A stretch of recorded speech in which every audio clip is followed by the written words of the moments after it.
everybody's ready to laugh, and nobody wants to go last because all of you are gone.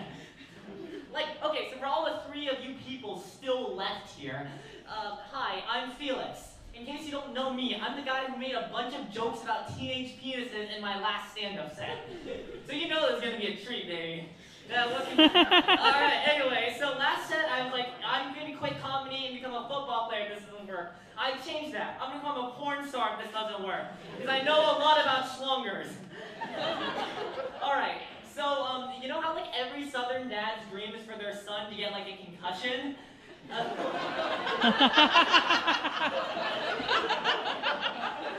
My parents' dream was for me to get 0 bitches.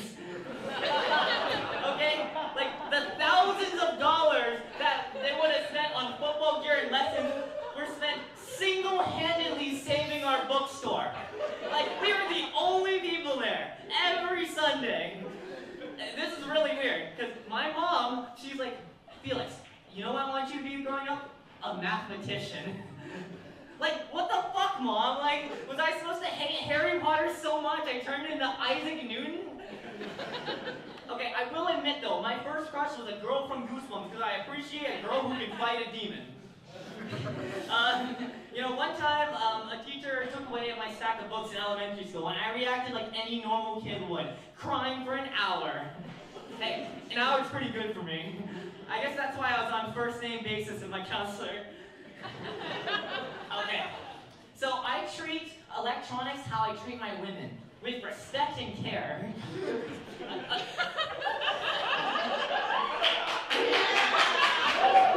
Unfortunately, I've only dropped 1 off of a 9-story building. Yeah, so my long and storied history of electronics started when I proceeded to break my first laptop by running a game so unsuited to it that it started smoking. Yeah, that game was Minecraft, by the way.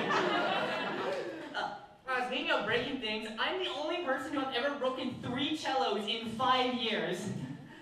The first cello I broke, I just dropped, you know? Everybody drops a cello now and then, right? It happens. The next cello I broke because I was walking down the stairs with it, and I just had this fucking genius thought come in my mind. I was like world peace kind of shattering kind of thing. Unfortunately, the revelation was forgotten by the sound of a cello snapping in half. The third one, now bear with me, the third one broke right before a concert when I snapped the tuning peg, and I was forced to use somebody else's cello. Now, for non-music people out here, using somebody else's cello is like using another guy's lotion. You don't know what things they've done with it. All right, you know what? I always like to say I'm built different, all right? I'm built different. I'm built worse.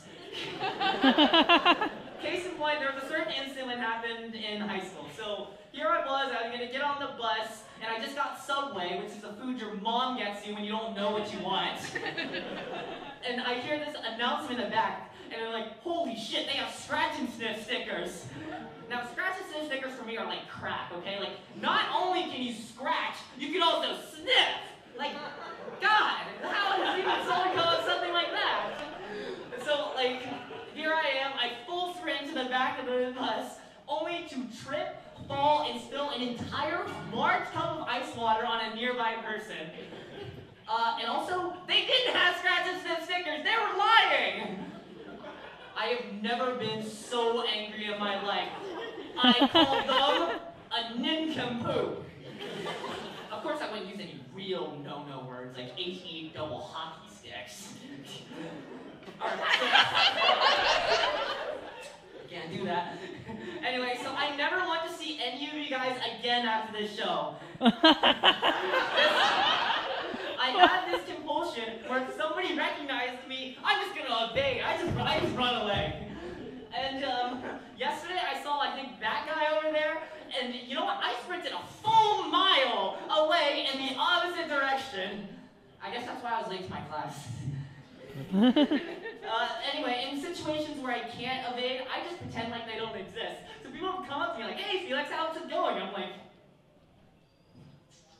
I just pretend like they're not even there. Look, it's not my fault, okay? It's really not my fault. Because the more people talk to me, the more they realize I literally steal all my jokes. see, it's part. I have this theorem. It's called Wang's law, right? Okay, so if A, bear with me. If A represents the amount I talk about myself, and B represents, the amount of interest people have, as A goes up, B goes down. I even got a peer-reviewed study right here. Says you're a pussy. Anyway, besides that, look, the most interesting thing about me is that I know interesting people. Some cool comedians and stuff like that. But don't even get me started about when I try to talk to people. Because I sat outside a window for 10 minutes waiting for somebody to look up and say hi to me. That's the long game, baby. That's Wang's law, baby! Anyway, so, I recently, took my yearly look into the mirror yesterday and realized I am the most pretentious motherfucker ever. Last week, I refused to watch a movie of my family because it wasn't the director's cut. No, Mom, I refuse to compromise the artistic vision of the original director. How dare you ask me to watch Blade Runner instead of Blade Runner the Final Cut? What a travesty. I mean, I am learning French, which is the language of fart sniffers who are gonna die of lung cancer and snail poisoning. Anyone learning Spanish, they want to talk to real people. And for people learning Latin, I'll make a joke when you find an actual speaker. You know what? I'm so pretentious that I don't even make art. I just critique it into oblivion. My hobbies are making artists cry. That's it. And that, my friends, is how you get kicked out of the Museum of Modern Arts. Anyway, hey, man, that's hard. Anyway, it's not me being the asshole, okay? I'm just right. Listen, am I out of touch? No, it's everybody else's fault. The sooner the world would realize it, everything will be great, all right? You know what they say? It's like the Hall & Oates song, You're out of touch, I'm out of time. I'm out of time for this set, too. Anyway, I still got more, don't worry. Anyway, so a lot of people are scared of really lame things, right? Like heights, the dark, graduating with a journalism degree. But I'm scared of important things, like cooking ramen. The last time I cooked, I singed off a fucking eyebrow. But the spaghetti was really good.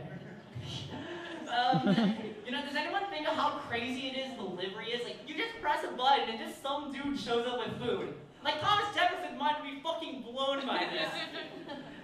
Also, has anybody thought about knives recently and about the concept? Think about it. You just take this thing and you just cleave something in half with your own strength and might. That's insane. I can't believe that thing exists. Anyway, if any of you guys would like to reward me for a good set or a bad set, I'm going to be accepting caviar backstage. I guess wine is good too, if you have any. But, they say all a starving artist needs is food, but I'm going to need everything else too. That's it.